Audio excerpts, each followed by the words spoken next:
Discriminante é o radicando da fórmula de Bhaskara, ou seja, aquela parte da fórmula que fica dentro da raiz e é representado pela letra grega delta, essa que parece um triângulozinho assim. Aqui está a fórmula de Bhaskara, né? Essa parte que fica dentro da raiz, não é a raiz junto, é só a parte de dentro. B ao quadrado menos 4AC é que é o discriminante, é o nosso delta. E é isso que nós vamos estudar agora. Por quê? Porque nós sabemos que não existe raiz quadrada de qualquer número. Então, dependendo do resultado do discriminante, o número que fica dentro da raiz pode ser que não seja possível resolver a raiz, pode ser que altere algumas situações no resultado. O primeiro caso é quando o delta é maior que zero, é quando o discriminante é maior que zero, ou seja, um número positivo.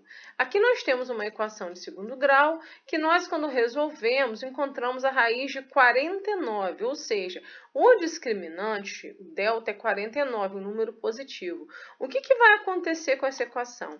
Ela terá duas raízes, duas soluções, o 3 e o menos 4. Eu não preciso de resolver uma equação de segundo grau inteira para saber que isso acontece.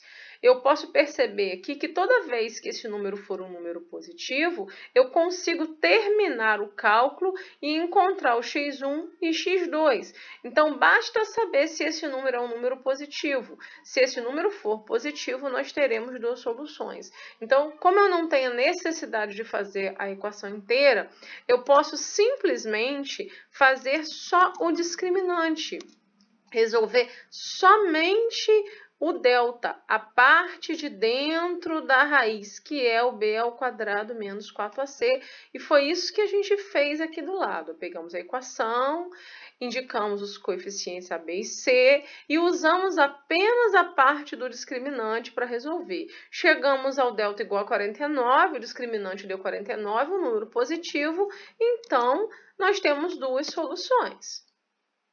O segundo caso é quando o discriminante dá zero.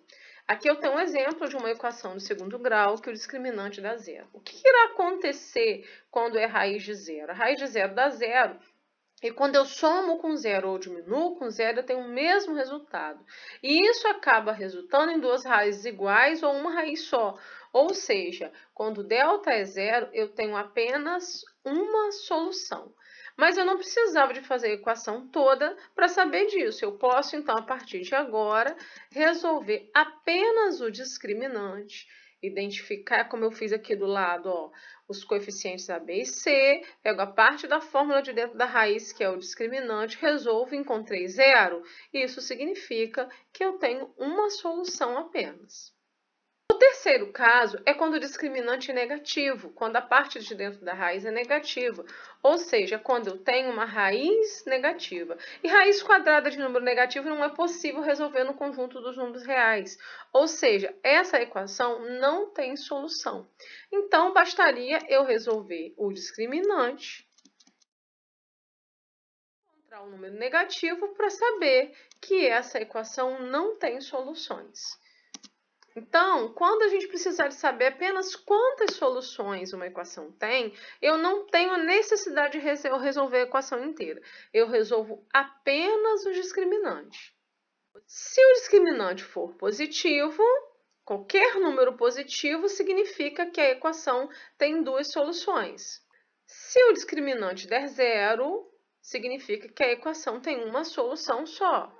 E se o discriminante for um número negativo, significa que ela não tem soluções. São essas três situações que nós temos de estudo do discriminante.